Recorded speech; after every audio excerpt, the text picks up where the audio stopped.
each and every one of you for the CEO Talk Mumbai. This is an initiative by the Talk. The Talk is a very powerful platform that offers collaboration and meaningful business relationships and partnerships amongst the businesses. This initiative is sponsored by the Tata Tele Business Services. They are the country's leading enabler of connectivity and collaboration solutions for the businesses in India. They offer solutions ranging from collaboration, connectivity, cloud, IoT, security, and marketing services. And they are also the country's leading ICT service providers for the businesses. I would like to start today's session by introducing the lovely panelists who have joined us here with us today. Mr. Debarshi Datta, CEO, BPC Technology Solutions, India co-founder of Safal Fasil. Mr. Sabyasachi Datta, Managing Director, Viatech India. Mr. Sanjay Vakharia, co-founder and CEO, Spiker Lifestyles Private Limited. Mr. Janak Malkani, Executive Director, CBRE South Asia Private Limited. Mr. R.N. Mohanty, the President, Pidilite Industries Limited. And at this time, it is my honor and privilege in recognizing Janice Das, Regional Marketing Head, Mumbai Tata Teleservices Limited. How is your business responding to this change? We see the world has definitely changed, and this new normal, there's a lot of possibilities that's been thrown at us. And ours being an IT company, this shift that's happening is offering us a number of opportunities as well. And those are interspersed with quite a few challenges, so to say. But we are keeping ourselves nimble enough, and we are grabbing. We have grabbed businesses, and I would say, though lockdowns and pandemic has been kind of a little harsh on plenty of sectors, but for the software and IT segment per se, the business has been pretty good. So we have completely adjusted to the new normal, and we are quite comfortable with it now. I think globally as well as in India, our business has been affected. Our primary business in Bombay, which I manage, is the office brokerage aspect, and a lot of people aren't using our offices right now, so naturally the business is going to be affected. But I think this has been a good time for everyone, and I think this is a good time for everyone to reset and relook at their real estate portfolios. And a lot of the time I spend doing right now is relooking at occupiers' portfolios, looking at various combinations on how technology can be used to bring people back into the office once things get better. The office is here to stay. It's not going to disappear. I think that's been made pretty evident by a lot of people we've spoken to. It's needed. It's just the portfolio needs to be relooked at.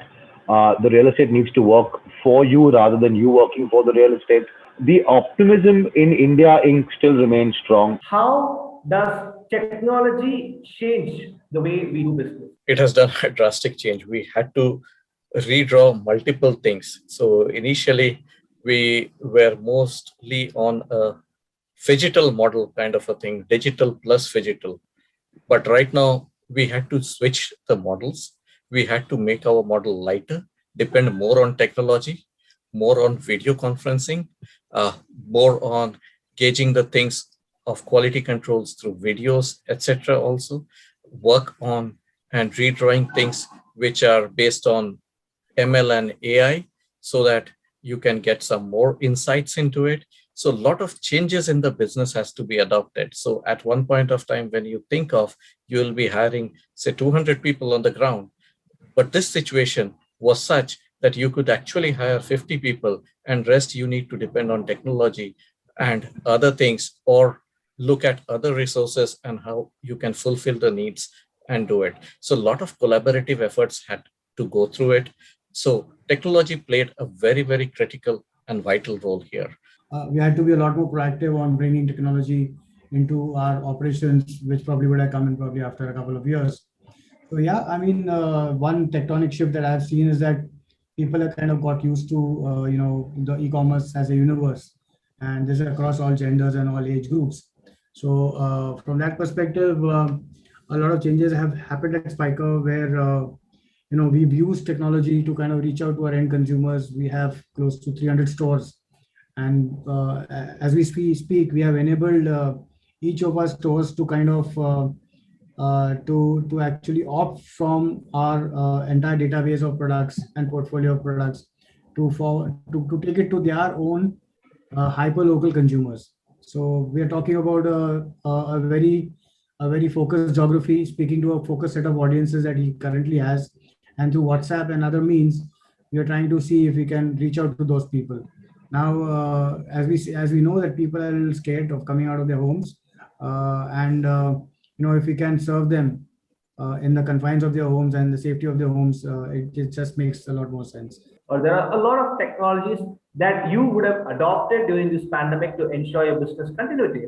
So I want you to name that one technology you adopted during this pandemic that ensured your business continuity. So apart from Zoom, we were very heavily dependent on Skype.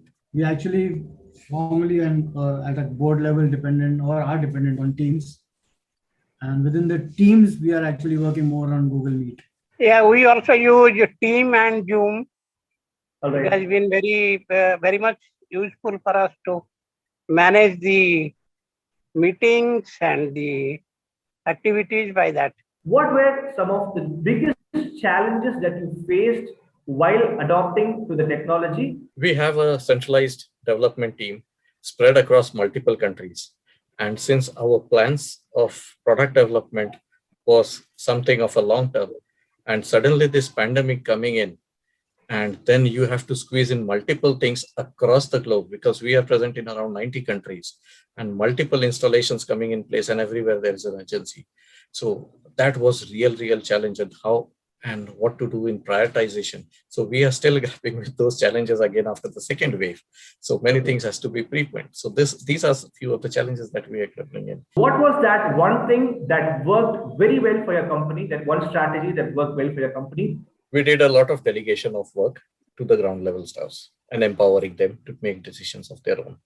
So that really worked and helped. Teamwork by empathy. Every single person at Spiker was responsible to cut costs at least to 10%. What was that one thing you read or watched to get the business updates during the pandemic? I cannot go to sleep without taking a book in my hand. So books have been kind of my constant companion.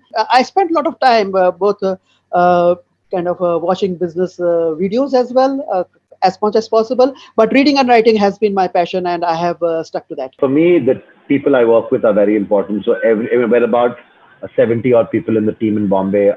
Difficult to communicate with each of them every day. So I think every evening after work got over, I would reach out to at least 10 of them. So over 7 days, I've spoken them on a rotation basis. So that was my routine pre and post dinner, just to engage with people. I think what really got us through was engagement. And at this juncture, I would like to invite Mr. Janice for a brief closing remark. Over to you, Janice. Thank you. I think personally, I gained a lot, and with this COVID again going through the second wave, and we are at a phase where we don't know which way it's going to go. So it was personally a good learning for me. Thank you. Have a great weekend. Thank you. Thank you. Thank you.